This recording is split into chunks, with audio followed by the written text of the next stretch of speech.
Hello guys, welcome back to my YouTube channel. Please do not forget to subscribe to the channel and like the video. Coming up on Skim Sam on Monday, the puzzle pieces finally align for Khopane. Igniting his fury, Nkosi faces a difficult decision between saving himself and protecting someone else.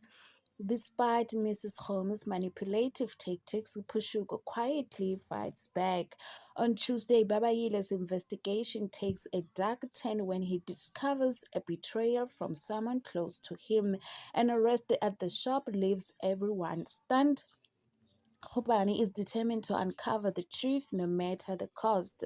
On Wednesday, Pax goes missing. Pretty finally makes a decision on her future, but is it the right one?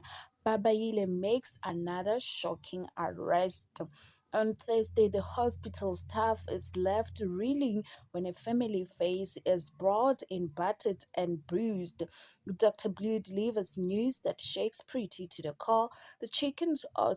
On Friday, the chickens comes home to roost for Charles Gunidu. Mr. Home pressure his ex-wife to come clean. To the police, Pretty puts measure in place to cut ties with Lehasa. Thank you guys for watching.